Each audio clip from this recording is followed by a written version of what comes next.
Hello YouTube. Have your finances been impacted by this pandemic? Have you received any relief or assistance with your mortgage or rent? Have your hours been reduced or have you lost your job altogether? Have you been using your credit cards more than usual to help make ends meet?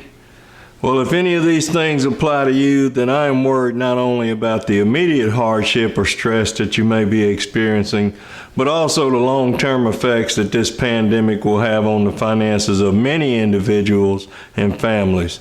That's why I wanted to take a little time to discuss some of the things you can possibly begin doing now to lessen the impact on your finances in a post-pandemic world.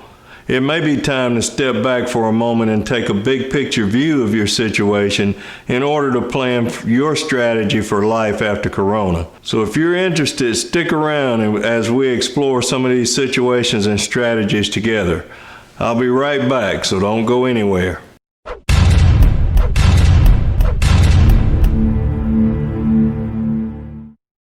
So let's talk about your mortgage first. If you were or are having trouble making your mortgage payments due to the coronavirus, then you may qualify for loan forbearance, but you need to understand what that really means and how it can affect your finances down the road. If your mortgage is backed by the federal government, meaning it is an FHA, VA, USDA, Fannie Mae, or Freddie Mac loan, then provisions of the CARES Act allows you to temporarily suspend payments if you're experiencing financial difficulty due to the impact of coronavirus. Forbearance allows you to pause or reduce your mortgage payments for some limited period of time. This is something you have to request from your lender and not something that happens automatically because of the pandemic. If you have not made arrangements with your lender but also have not been making your mortgage payments, you could find yourself facing foreclosure. If you did make arrangements with your lender, you need to make sure you understand the terms of those arrangements. There's different types of forbearances, but forbearance does not erase what you owe. Now, in some cases, the missed payments are placed on the back end of the loan, meaning it will now take you longer to pay off the mortgage. In other cases, the missed payments are due in one lump sum at the end of the forbearance period. Yet another option is for your monthly payments to increase for a period of time after forbearance in order to catch up the missed payments. In either scenario, it's important for you to understand that interest is still accruing while you're in forbearance. So step one is to make sure you understand the terms of your forbearance. Step two is to get out of forbearance as soon as you are financially able in order to reduce the overall cost. So remember, forbearance is not automatic and forbearance is not free. If your loan is not in forbearance but you're having trouble making your payments, you need to contact your lender and request a temporary payment arrangement that allows you to make reduced payments for some period of time.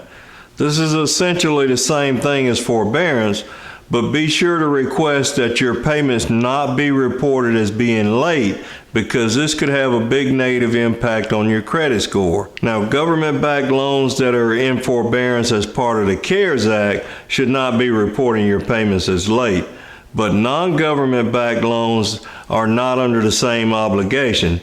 So make sure you understand which situation you're in and talk with your lender. One other option I want to mention on mortgages is refinancing. If you know you will need to reduce your monthly payment due to reduced income, it may make sense for you to refinance your mortgage. Of course, it depends on your current interest rate, what rate you may qualify for now, and a number of other factors. If you are not sure if you should consider this, be sure to watch my video on is this a good time to refinance. If you are renting, you should know that the moratorium on evictions that was part of the CARES Act expired on July 24th. That means that landlords can begin giving 30-day notices at that time, which means that some people could be facing eviction as early as August 24th. The moratorium also only applied to rental property that was financed by government-backed loans, or for tenants who were receiving federal assistance with their rent. Either way, that period is over, and all landlords are free to begin eviction proceedings if they choose to do so. If you are having trouble paying your rent, you must have a conversation with your landlord, if you haven't already, and try to make some temporary arrangements to pay a reduced amount until your finances improve. If you've been a good tenant and have a reasonable expectation that your finances will improve soon, your landlord may be willing to work with you rather than go through the eviction process and have to worry about finding new tenants when so many people are still struggling. But you need to initiate the conversation. Don't wait until you get that eviction notice, because it will be harder to change their mind at that point. Has your income been disrupted by this pandemic? Maybe your hours have been cut because your employer has been operating at reduced capacity, or perhaps your employer has shut down completely and you've been surviving on unemployment.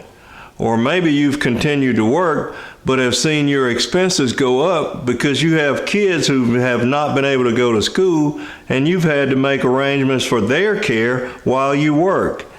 Either way, your finances have probably been stretched to the limit and beyond. Well, it's that beyond part that I'm concerned about.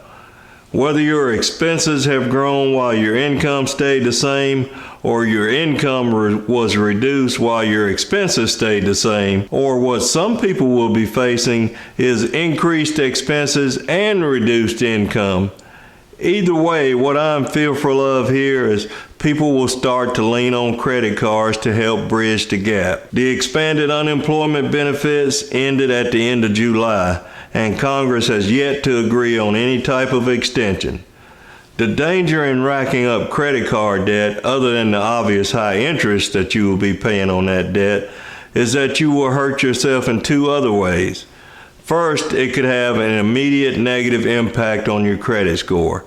As soon as that reported balance on that card is equal to or greater than 30% of the credit limit on that card, you will see your credit score drop.